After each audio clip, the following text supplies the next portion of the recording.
Welcome back to our ISC2 Certified in Cybersecurity course. In this video, we are diving into Domain 5 Security Operations.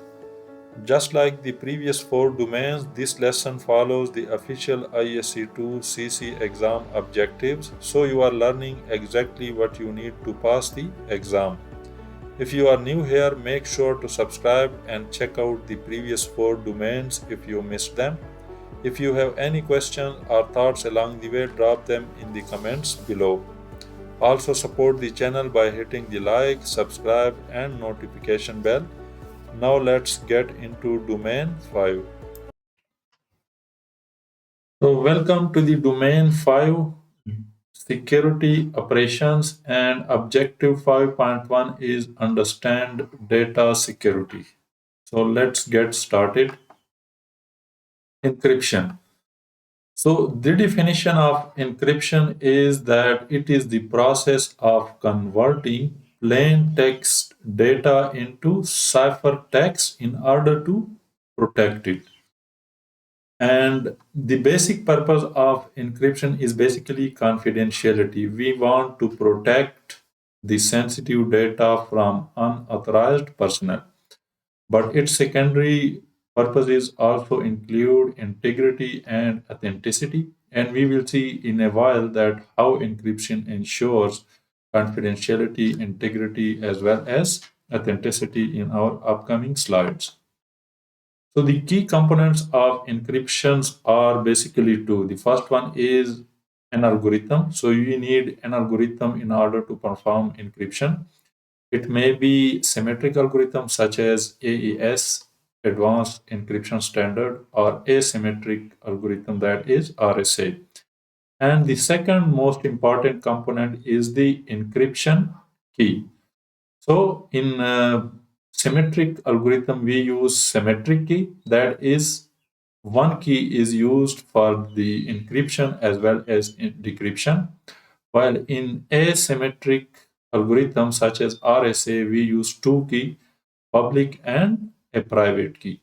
We will study the detail of both the encryption, the symmetric as well as asymmetric encryption and their keys in the upcoming slides. So stay patient. And the types of encryption are, as we study in these previous lines, basically two. One is symmetric, where a single key is used for both encryption and decryption, while the second type is asymmetric key, where two keys are used. One key is used for encryption, and the second is then used for decryption. And this is basically known as the public private key pair.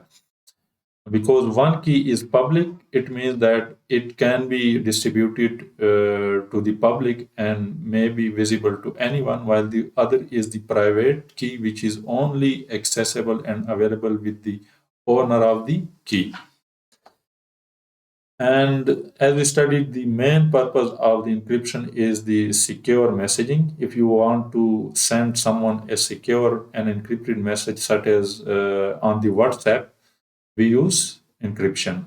Online transactions such as bank transaction, fund transfer, these all use encryption, as well as data protection. Let's suppose you have data inside cloud or on your PC and you want to protect it, so you can encrypt the disk or the data. So now the use of encryption for protection of data at different states. At the first one is the protection of data at rest. At rest means when the data is stored inside hard drive or storage and is not moving. So how do we do it? The prime example of this is the full disk encryption, which encrypts the entire contents of a storage drive, including the operating system and user data, ensuring data is inaccessible without proper authentication during boot. And full disk encryption example are the Microsoft Windows BitLocker as well as File Vault. Another example is self-encrypting drive, which is a hardware-based encryption method where the drive itself automatically encrypts and decrypts data using a built-in encryption module providing seamless and fast encryption. Anything that's written to the drive is automatically stored in encrypted form. And an example of this is Samsung T7 self-encrypting drive.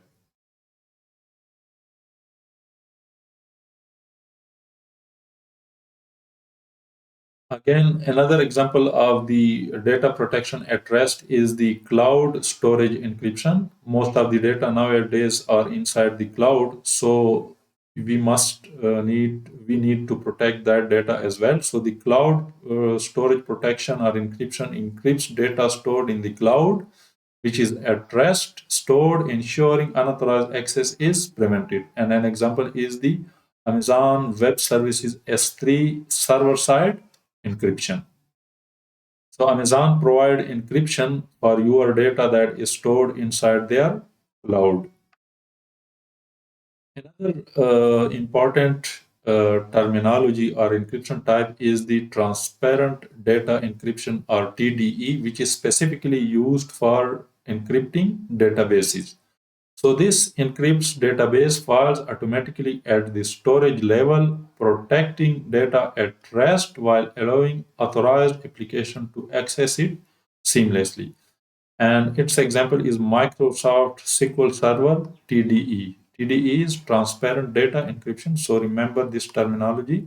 It is for encrypting the database files or encrypting the data inside databases. Now coming over to the second state of the data, which is the data in motion or data in transit. So how do we protect data in transit? So it is primarily done using the SSL or secure socket layer, which encrypts data transmitted between a user's device and a server, preventing unauthorized access or interception during transit. And one example of this is encrypting email communication from client to the server using SSL. Similarly, HTTPS is used to encrypt the web data, or you can say that the data that is transmitted during the web applications. So it is a secure version of HTTP that uses SSL slash TLS. So remember, the SSL was the older version. Nowadays, TLS is used, and it has also different versions. For example, I think 1.1, 1.2, and the latest is I think 1.3.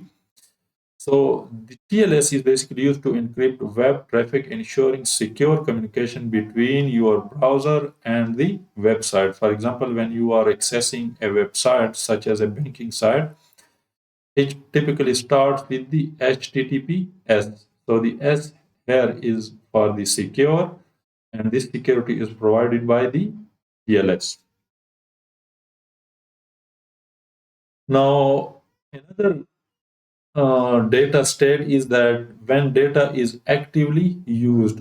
So remember, there are three main state of data: data at rest, data in transit, and data in use when it is actively used by the application.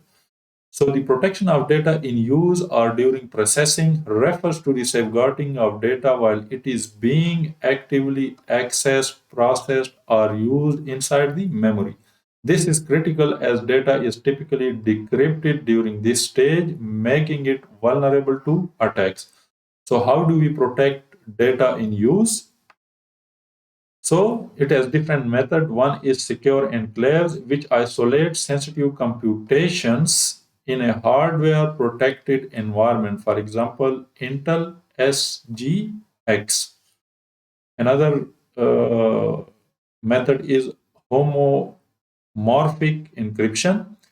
This allows computations on encrypted data without decrypting. So this is a new method. You should just remember the name and remember that what does it mean. It means that the data is processed by the application without decrypting it. It means the encrypted data is processed.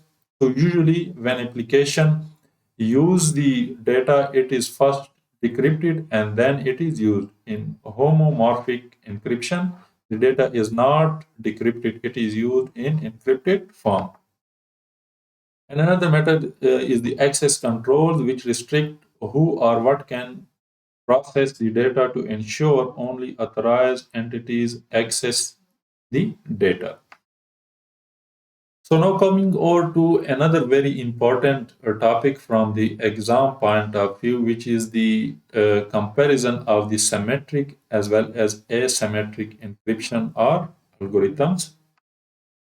So first, the symmetric encryption. So this the key difference between symmetric and asymmetric is that the symmetric uses the same key that is also known as shared secret for both encryption as well as decryption. That is the main difference. An advantage of the symmetric or asymmetric is that it is fast and efficient. Disadvantage or shortcoming, you can say that it is less scalable. And another challenge, you can say that it requires secure key sharing.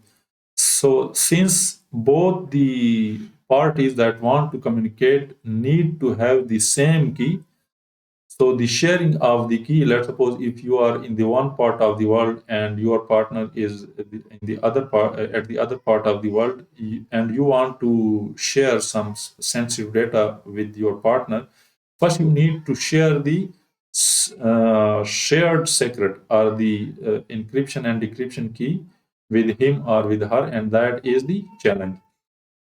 And we will see in a while that how this channel is resolved. This channel challenge is overcome or resolved. So an example, popular example of the symmetric encryption algorithm is the AES, that is Advanced Encryption Standard. So the second encryption algorithm or encryption type is the asymmetric, which uses a pair of keys, or you can say it uses two pairs as opposed to the symmetric, which uses a single key. And this pair of keys is known as a public key and a private key. So it is slow as compared to the symmetric key encryption. So you can say this is the asymmetric key algorithm disadvantage. And on the other hand, it supports scalability, which lack in the symmetric algorithm and key distribution. So it has its own advantages and disadvantages. And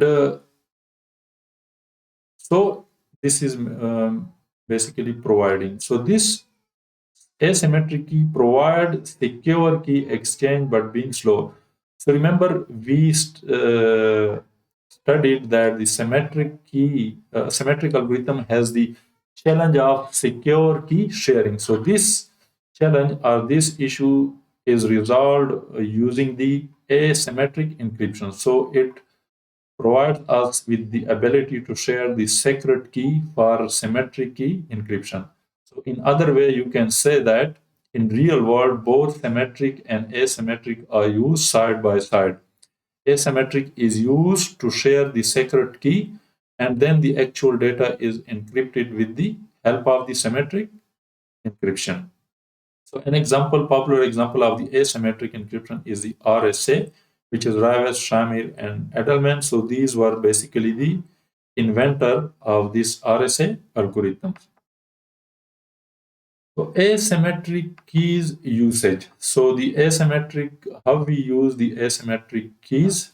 So the public keys are, remember we studied that asymmetric algorithm consists of public plus private key pair. So what is the purpose of these two keys? So public keys are shared among communicating partners. So it is shared with anyone that you want to communicate. So it is available to public. It means that it is not something that you should keep secret. On the other hand, the private keys are kept secret by each partner. So each partner has its own private key and it must not be shared with anyone. It is owned and kept secret by the owner.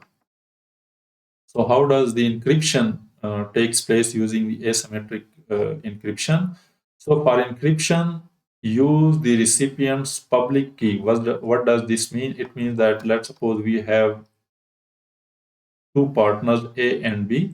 So A has its own, let's suppose, private key, TRV, let's suppose we call N as its own public key. So the public key is shared with B, and similarly, B has its own private key and its own public key. And this public key is again shared with the A. So let's suppose now A want to send some data to B. So what do the A need to do? For encryption, use the recipient's public key. The A will encrypt the data with the B public key, that is with the B is public key.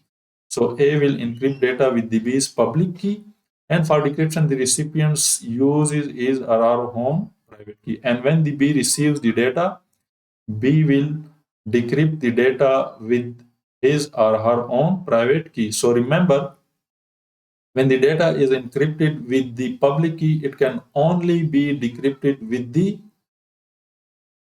uh, private key of that pair. And if it is encrypted with the private key, it can only be decrypted with the public key. So that's how it's work.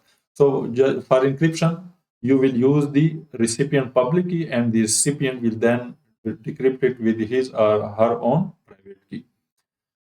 Another important use for the asymmetric algorithm or encryption is the digital signature. So as we use the signature for authenticity, this, as we studied in our first slide, that encryption is also used for authenticity. So this is how encryption is used for authenticity.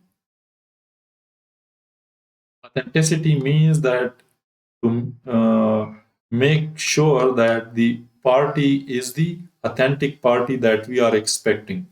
So use your own private key to sign a message. Sign means to encrypt a message.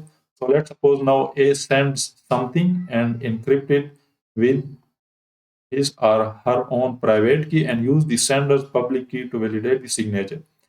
And when the B receives the encrypted data, it decrypts it with a public key. So what does this prove? This proves that the data was actually sent by the A, because only A has his or her own private key, and since it was decrypted by the A public key, it makes sure that it was indeed encrypted with the A private key.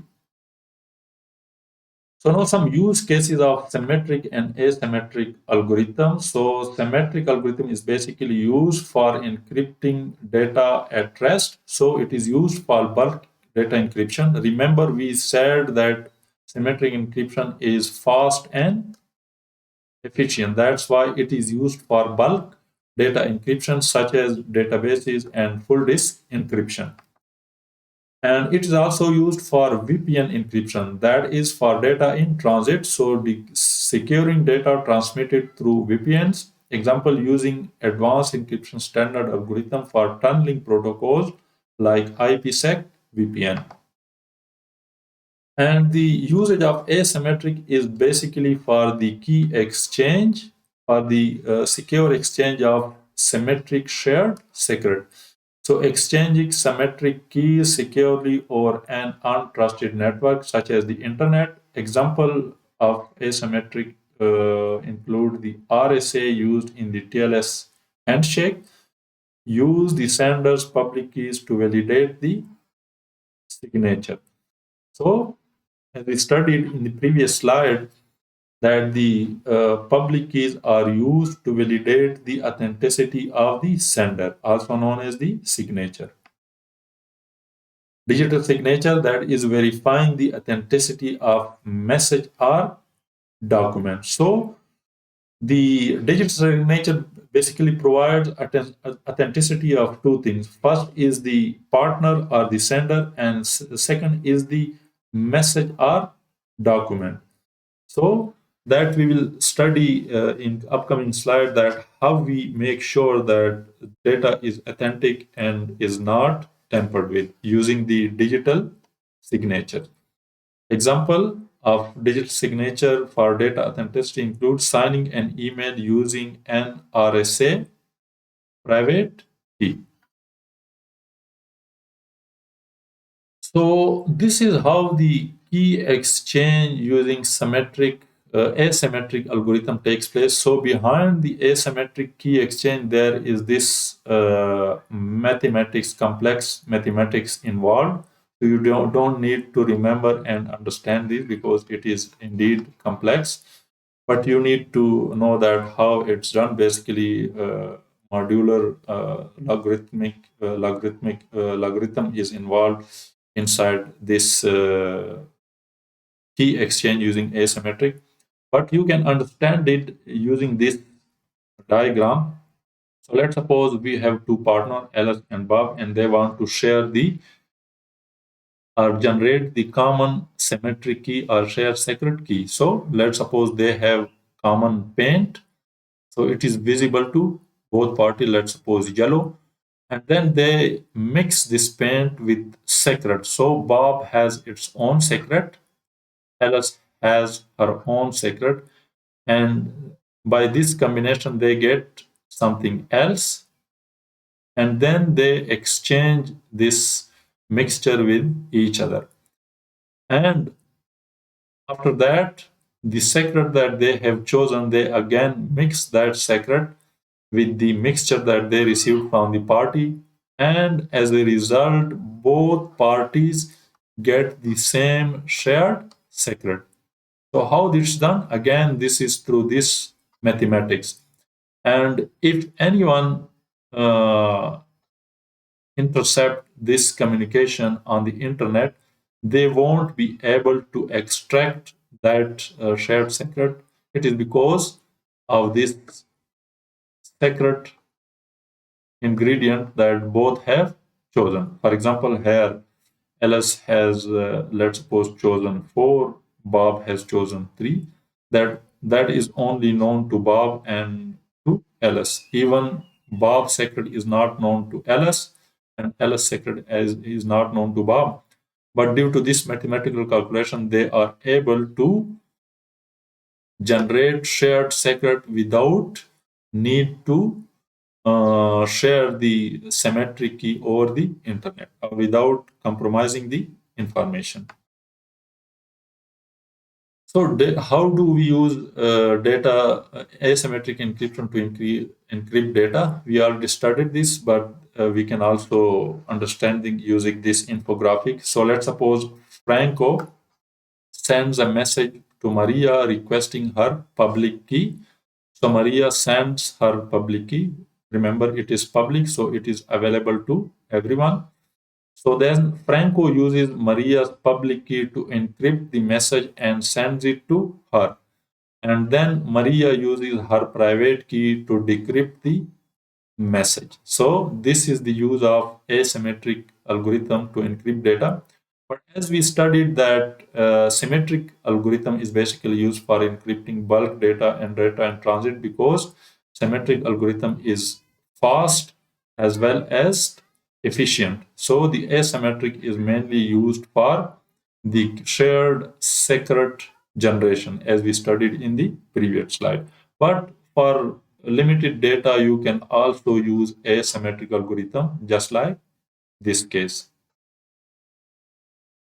So now some types of the uh, data encryption types, that how to encrypt data, and these are basically block and stream cipher. So block cipher is that it encrypts data in fixed size blocks, such as let's suppose 1 to 8 bits blocks, and it processes plain text in chunks, applying the same encryption algorithm to each block.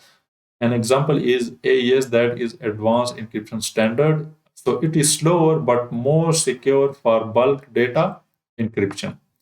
The second type is the stream cipher, which encrypts data 1 bit or a byte at a time continuously in the form of stream. It typically faster and more efficient for real-time applications. An example of stream cipher is RC4, that is Reverse Cipher 4, often used in applications requiring high-speed encryption like audio and video streaming. So it is used for real-time application that require very low latency, and it is used for bulk data encryption. because it is more secure.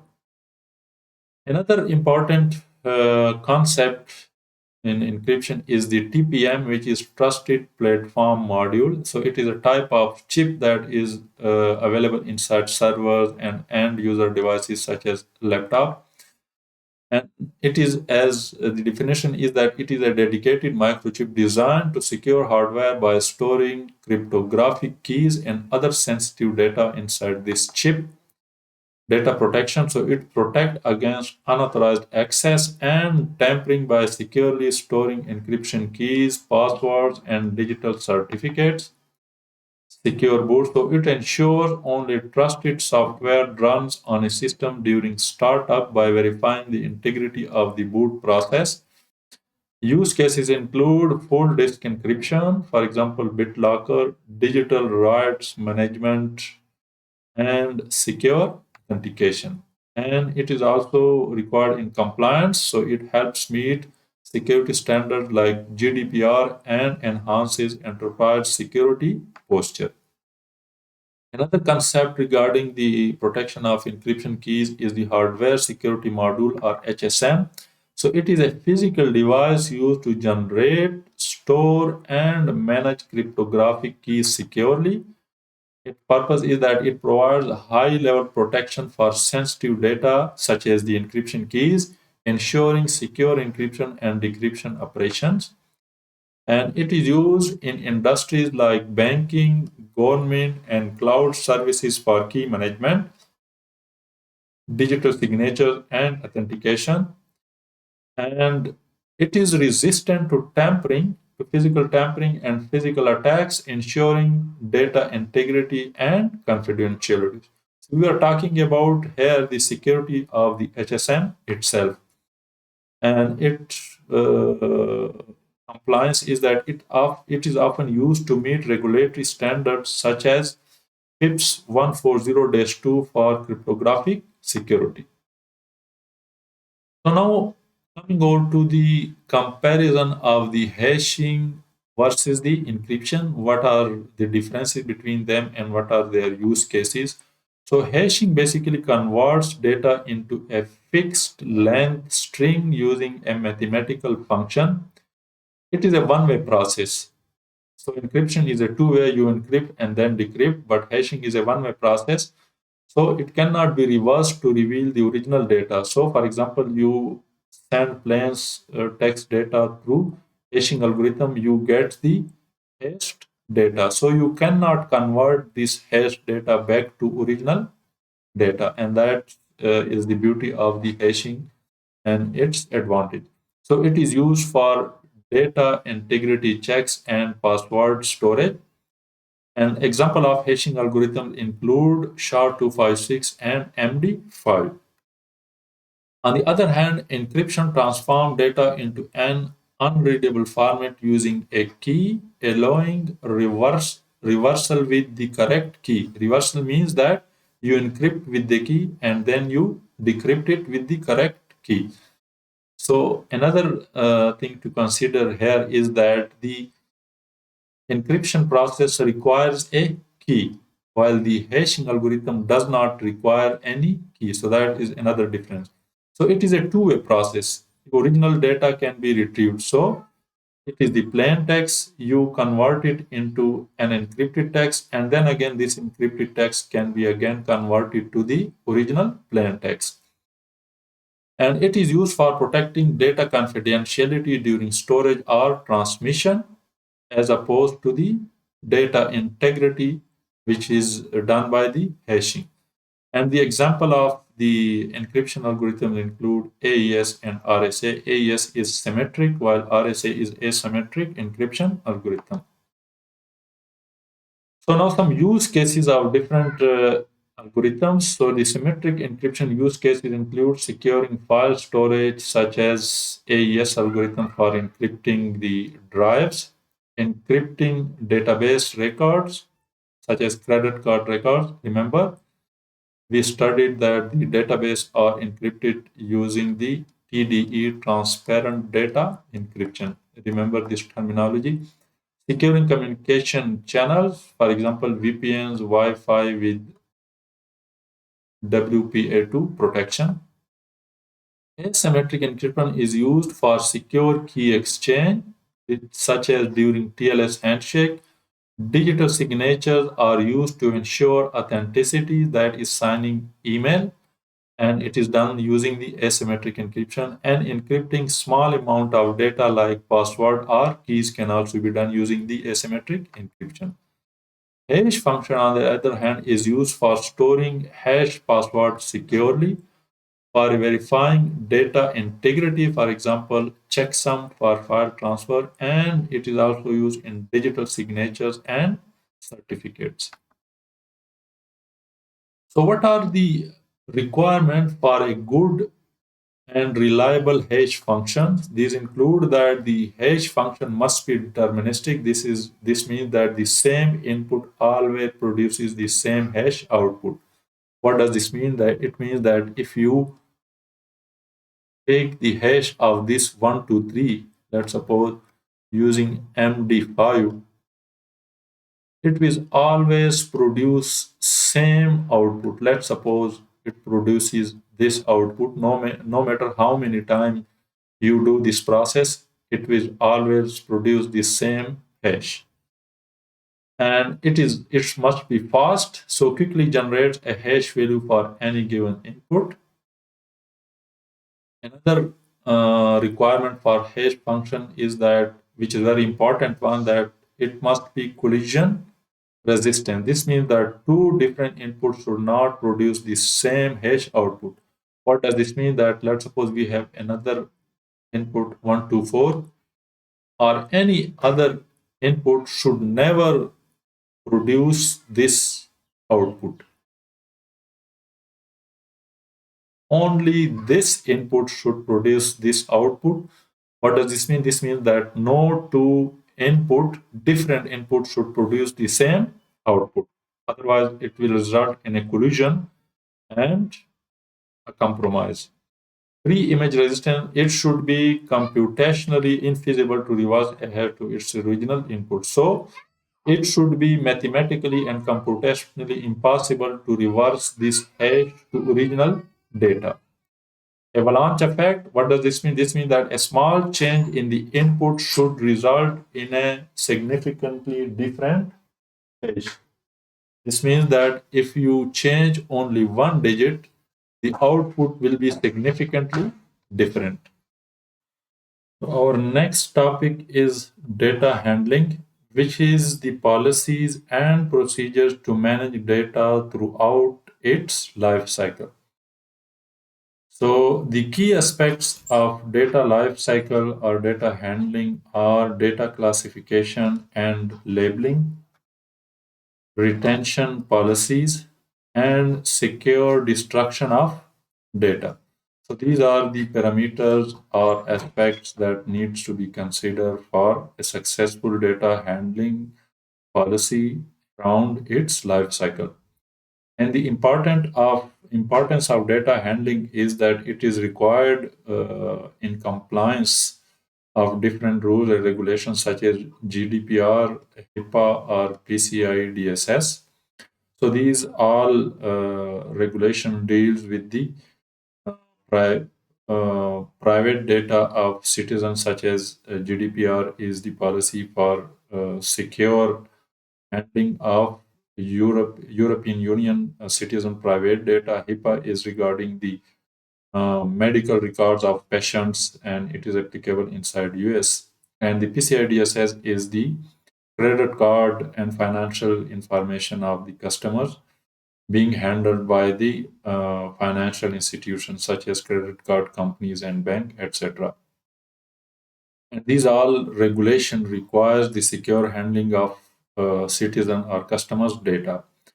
And these policies or secure data handling prevents data breaches and optimizes storage costs.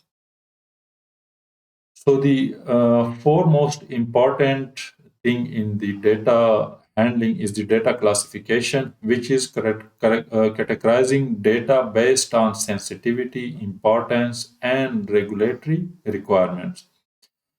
And some of the common classification levels that are used include the public. which is the data that is accessible to anyone, for example, the company website content. And this type of data is not confidential and is intended for the consumption of all the public.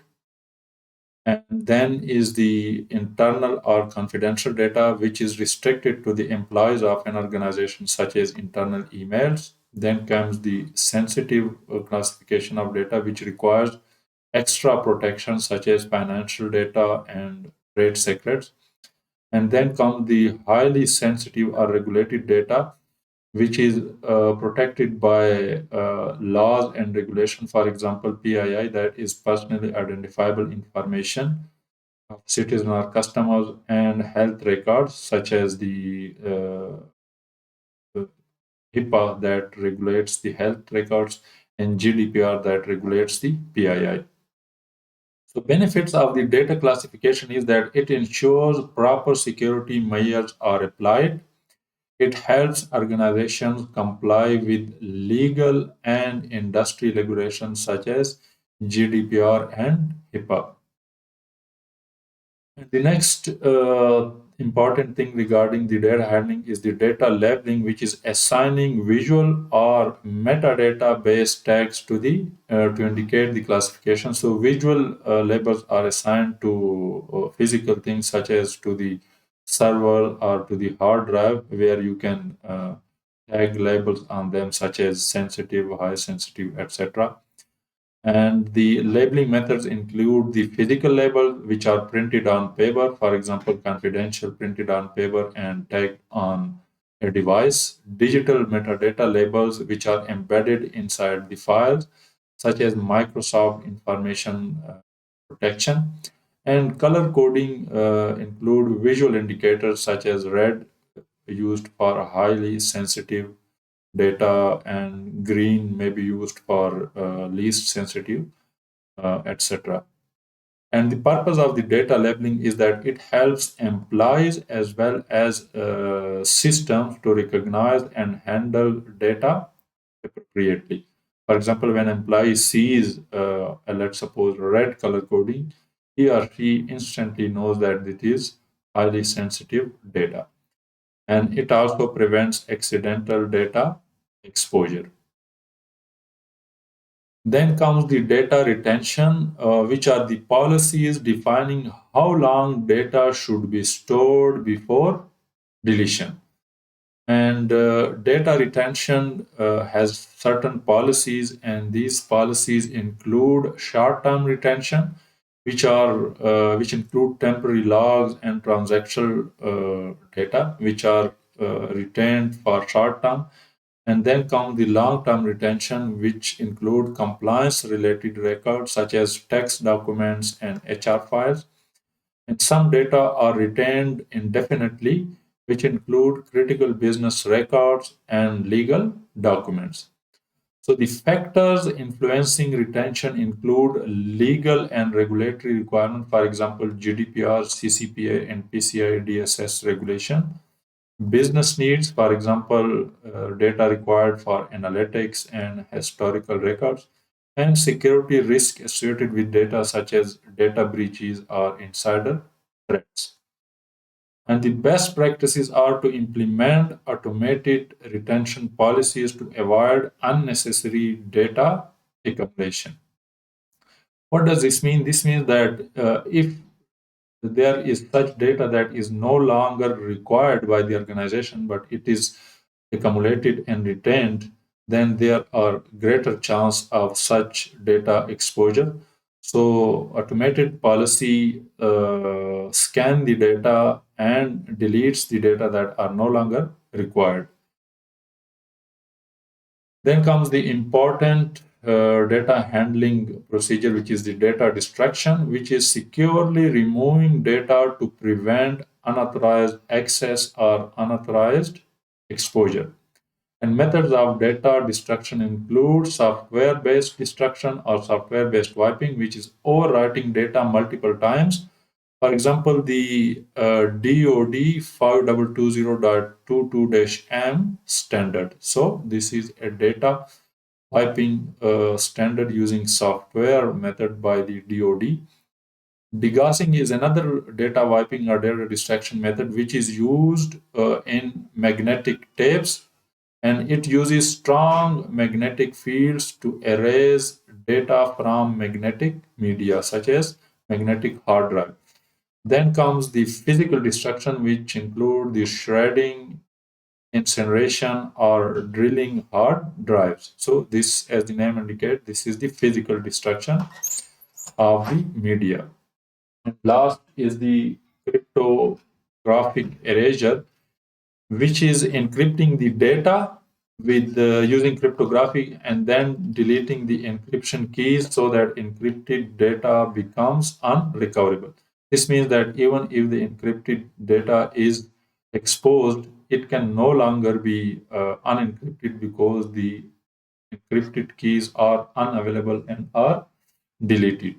And why does this matter? Because it prevents data breaches and prevents regulatory fines and data leaks.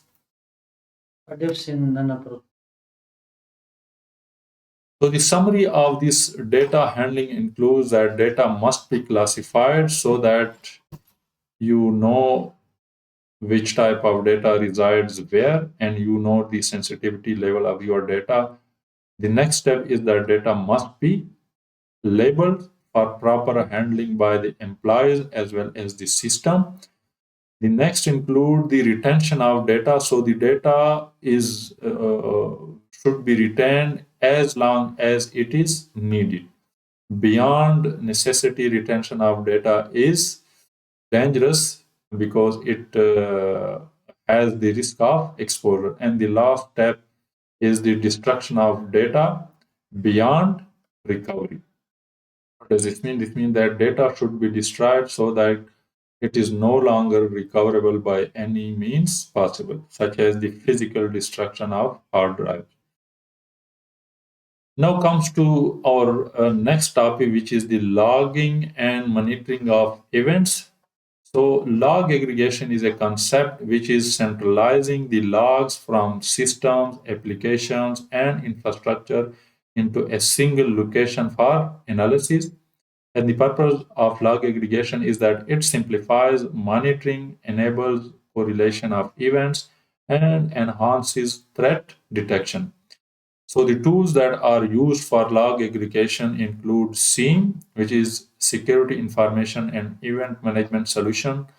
And the popular SIEM solution include Splunk or Elk Stack. Another popular SIEM solution is the QRadar, which is the IBM solution, IBM SIEM solution. Alerting. So alerting is notifying administrators of abnormal activities or potential threats, and the purpose of alerting is to ensure rapid response to incidents. Types of alerts includes email alerts, SMS alerts, or dashboard notification through different applications such as SIEM solution or NMS solutions.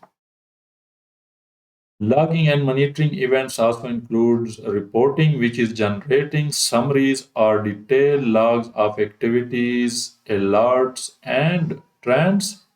And the purpose of reporting is to provide insights into system performance and potential risks.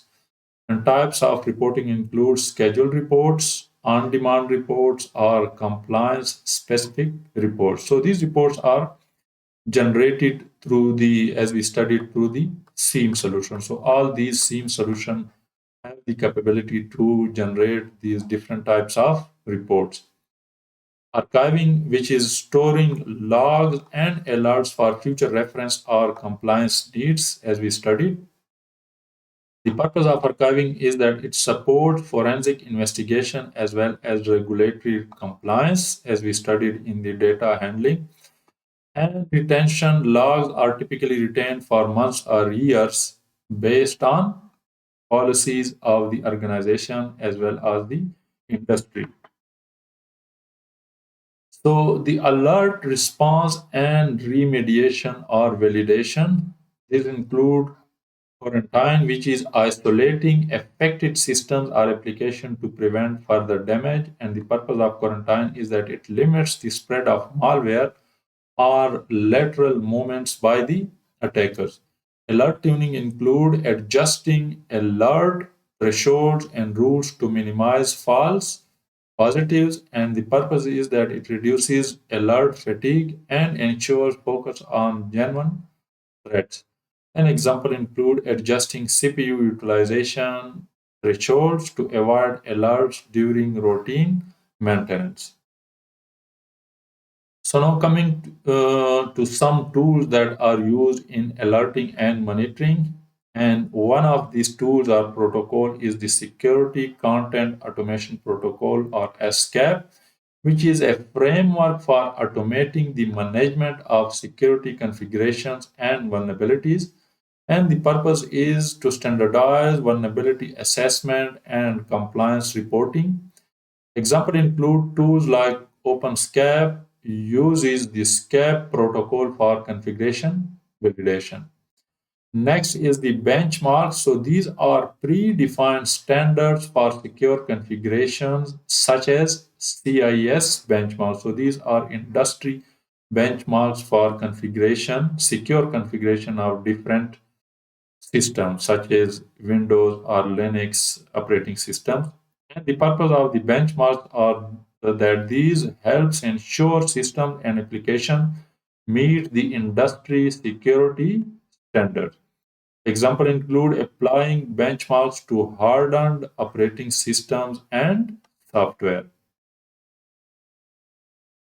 So the alerting and monitoring can be agent-based or agentless. Agent-based are the softwares installed on endpoint to collect and transmit data. What does this mean? This means that let's suppose you want to monitor Windows endpoints or Windows PC, so you need to install some kind of software called agents, and these agents then send the logs and information to the solution such as theme solution. Example include antivirus or endpoint detection system. So these are actually installed on the system, and these antivirus or endpoint detection agents then send regular logs and alerts to the centralized system. Agentless systems are those that monitor system remotely without installing any software, such as SNMP-based monitoring tools.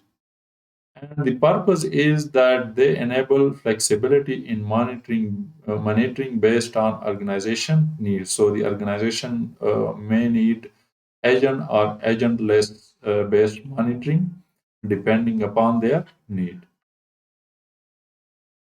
So now coming over to some tools that are used in alerting and monitoring. As we studied, the four most important tool in security is the security information and event management, that is SIEM solution.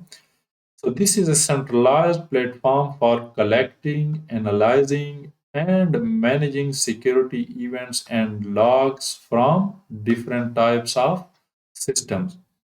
And the purpose is that it correlates data to detect and responds to threats in real times. And some popular example of SIEM solution include Splunk, ArcSight, and QRadar.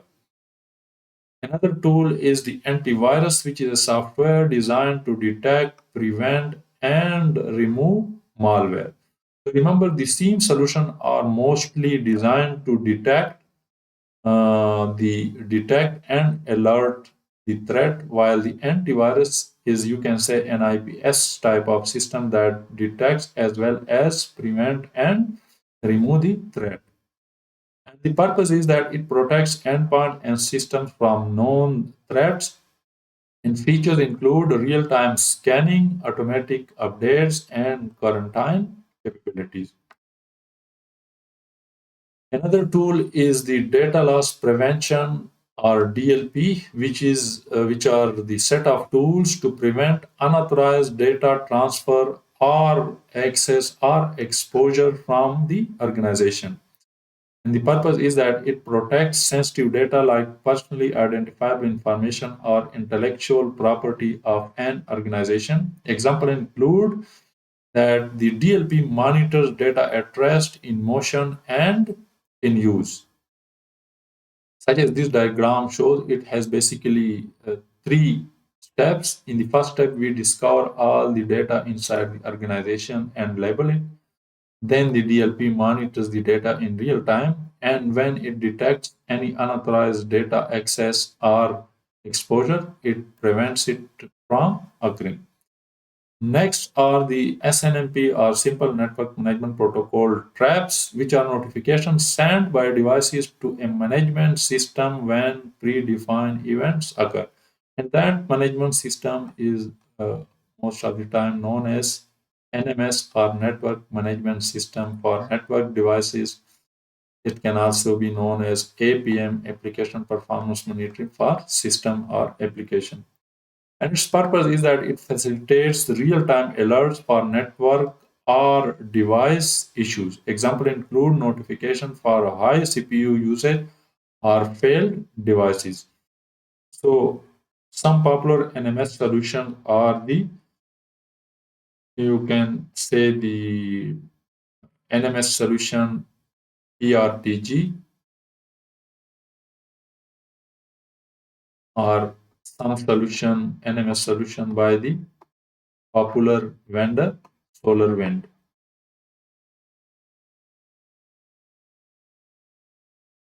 Another concept in the tool is the net flow.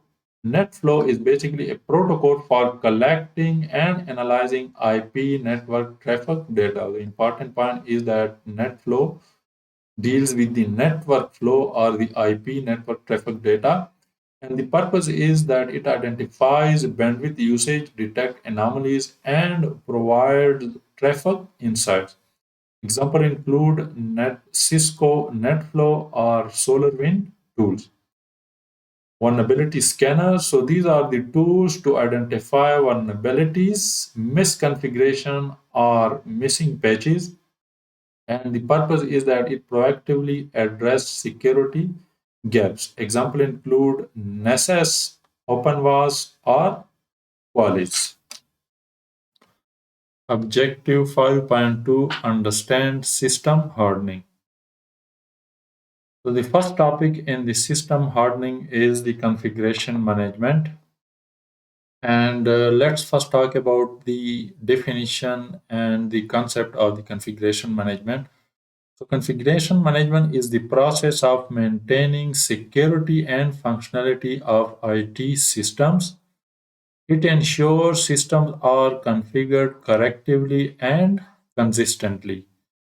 Configuration management prevents security vulnerabilities due to misconfiguration, and it is also a key for compliance with security frameworks such as NIST, SIS, ISO 27001. And now coming on to some key components of the configuration management, which include baselines. So the baselines are standardized system configurations. Updates. Updates are routine enhancements and minor fixes to the configurations. Patches include security fixes to address vulnerabilities. So this is the key difference between updates and patches. Patches are basically used or released to fix the security related vulnerabilities, while updates are to enhance the functionality and fix any minor issues inside the applications. And change controls ensure authorized changes only. And configuration auditing is the monitoring deviations from the baseline.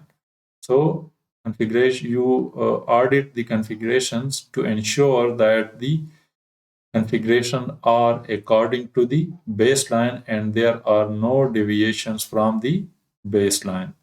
And the baselines include standardized system configuration. So what is the importance of baseline?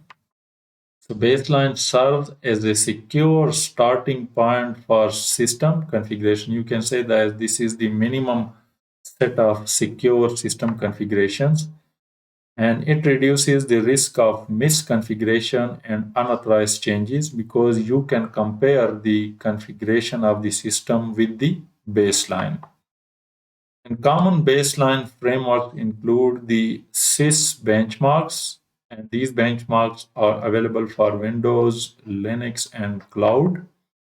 The NIST Special Publication 800-128 guidelines for network devices, and some vendor recommended settings from each vendor, such as Microsoft, Cisco, and AWS. Now, coming over to the page management process. So, the page management is used to identify, that is, monitor vendor advisories and security bulletins. So this is the overall, we are talking about the overall page management process, and these are, you can say, different steps inside the page management process. And the first one is to identify the vendor advisory and security bulletin, to monitor these for any available pages. Next is to assess, which is determining the page priority based on severity. Next is to test the page. Test validates pages in a controlled environment. Next step is the deployment of pages. Apply pages to production system and then verify, which ensure proper application and system functionality after deployment of page. So what are the some risks of poor configuration management process? The risks include on-page vulnerability, exploits leading to data breaches. So if you do not properly manage the configuration management process, you may have on-page vulnerability, which can be exploited and lead to data breaches. Insecure configuration. So the misconfiguration can lead to open ports, default credential, and weak encryption, which again will lead to data breaches ultimately. Drift from baseline, which is unauthorized or accidental changes that are not according to the baselines. Inconsistent system behavior, compatibility, and performance issue. If you have different configuration on different systems, you may have compatibility and performance issues. So what is the effective configuration management process? Effective configuration management process establish security baselines for all systems, automate the page management process wherever possible, regularly audit configuration for compliance, implement change control policies to track modifications, use configuration management tools such as Ansible, SCCM, Puppet, and Chef. And now coming over to objective 5.3, which is understand best practice security policies. So now we will go through some security policies. And the first, let's define and understand what are meant by policies and why they are necessary.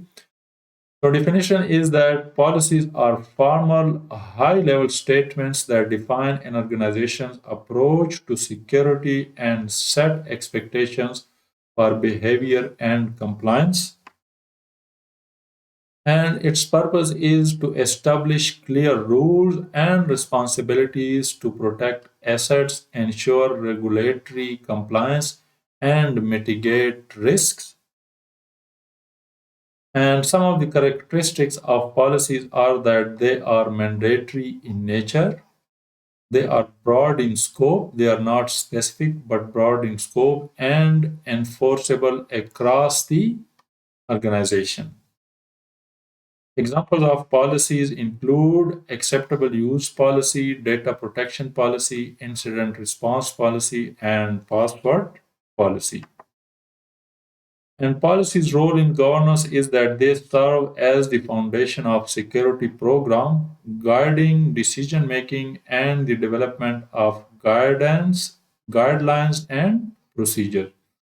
So policies is at the top of hierarchy, and based on policies, you then define guidelines, procedures, and standards. Now, coming over to some basic security policies. First one is the data handling policy. And the purpose of this policy is that it defines how sensitive data should be stored, transmitted, and disposed of or destroyed. And it includes the data handling policy includes the classification of data into different sensitivity levels such as public, internal, confidential, and highly confidential. Data handling policy also caters for the storage of data and encryption of sensitive data at rest and in transit.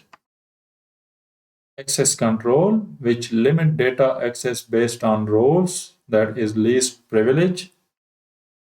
And at the end, data disposal, which is securely erasing or shredding sensitive information.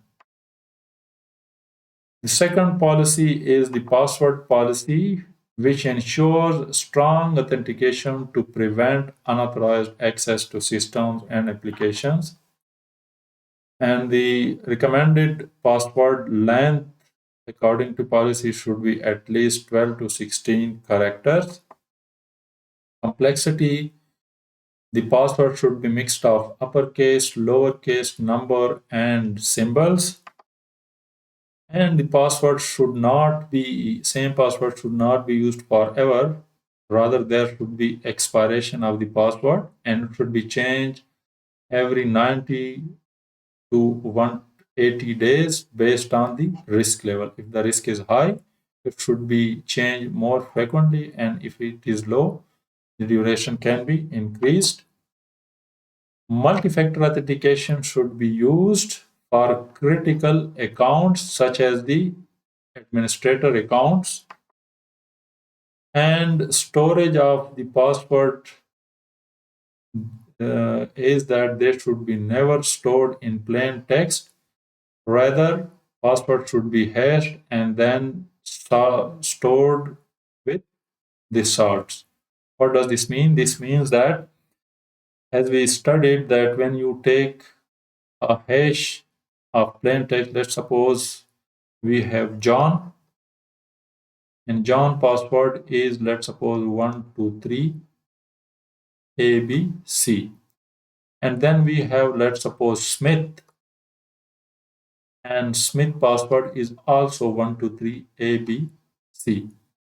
So if you hash both these passwords, they will result in the same hash, which is vulnerable to dictionary based or Rainbow tables attacks. So in order to cater for this weakness, the passwords are salted. What does this mean? That each time John uses his password, a random number known as salt is added to this password and then the hash is taken. Similarly, for Smith, for the same password, there will be a different random number, or you can say a different salt.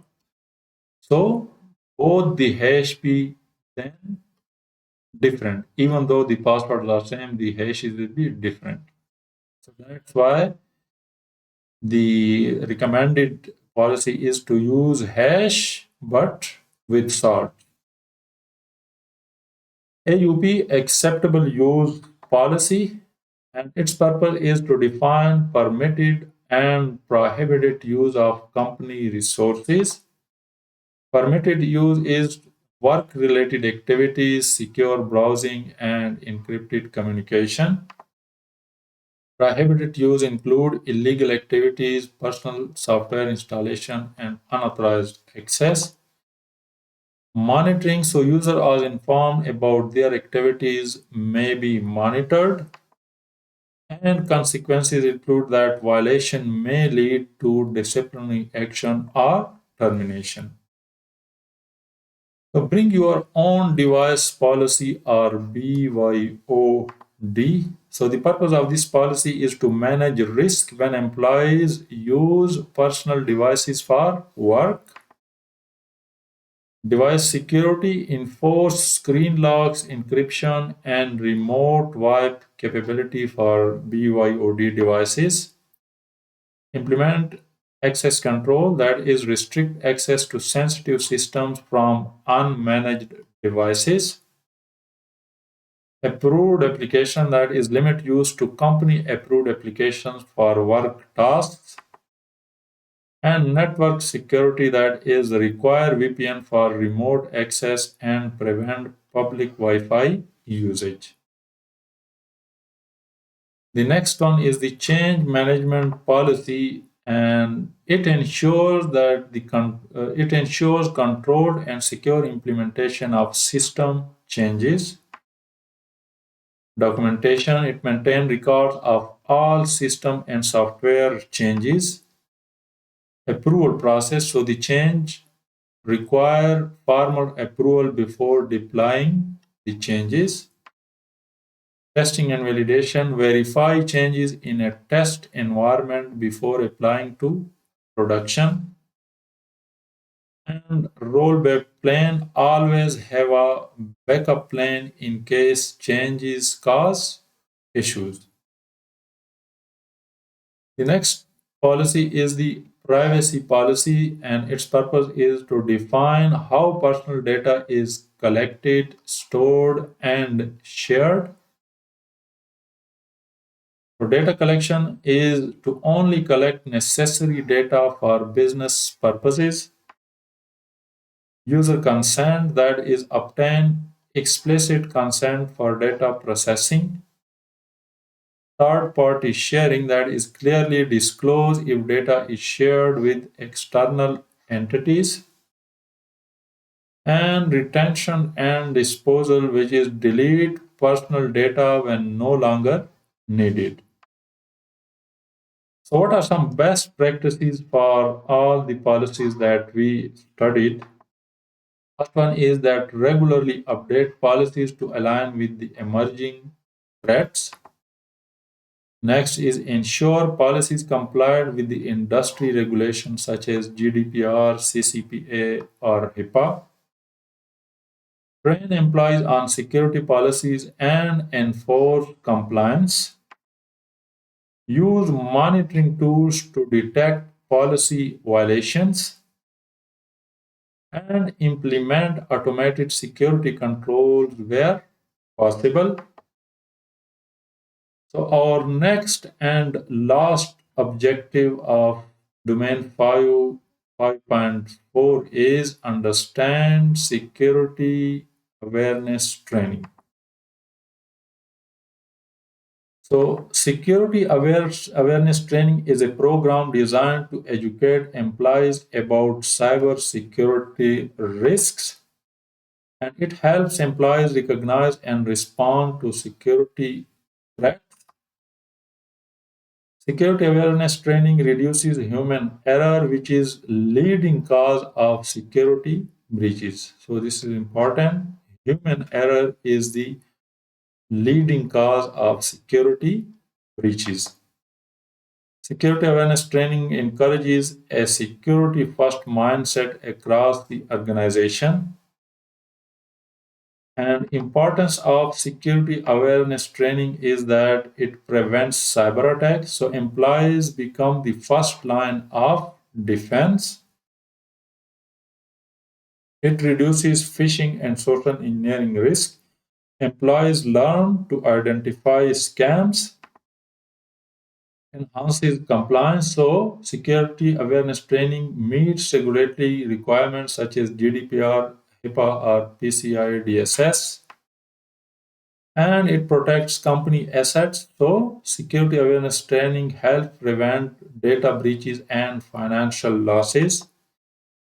and it creates a security culture inside the organization. So it encourages proactive security behavior.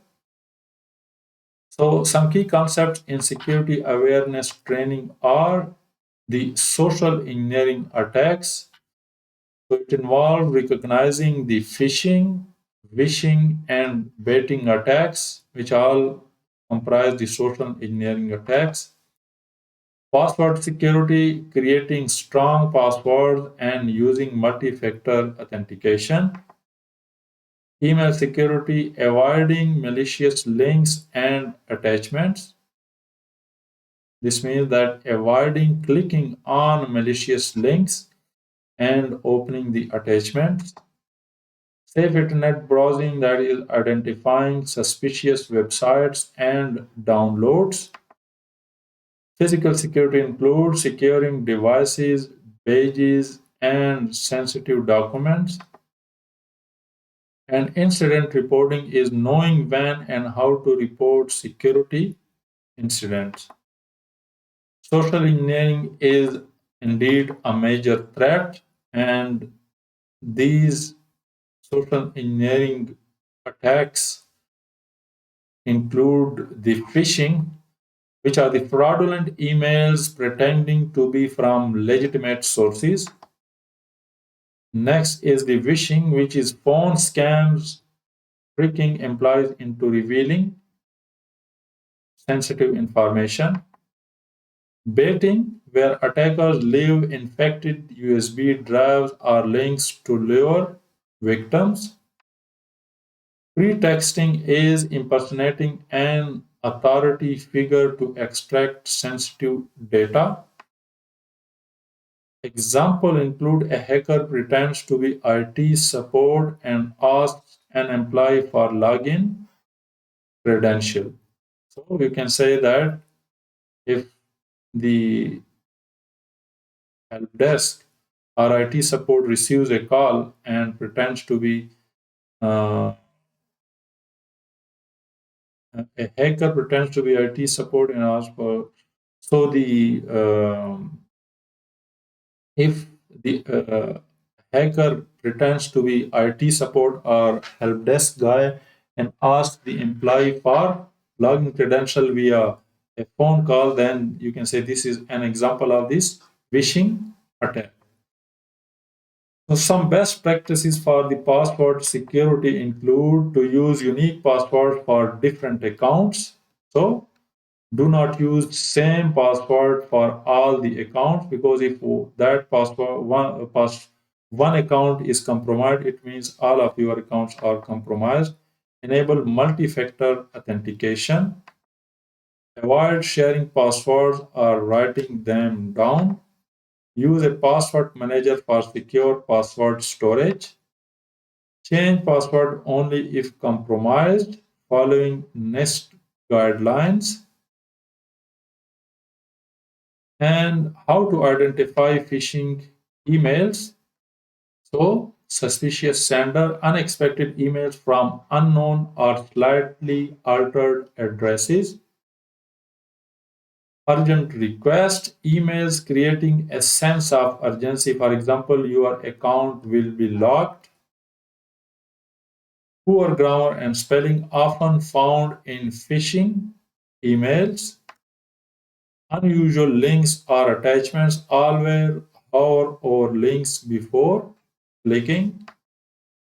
An example is an email claiming to be from your bank asking for your bank account login credentials. What are some best practices for security awareness training? So, suspicious sender, unexpected emails from unknown or slightly altered addresses. So we already went through this slide. This is duplicated. And that's all for this domain 5. Now our 5 domains are complete. I hope this course has been informative for you. And after the course, I will recommend to watch my practice question. I have compiled about 200 practice questions for this certified in cybersecurity certification. And I am confident that if you go through both this course and that practice question video, you will have a very high chance of succeeding in the exam. So I will give the link of this practice question courses in the description as well as at the end of the video. Thank you and see you in the next video.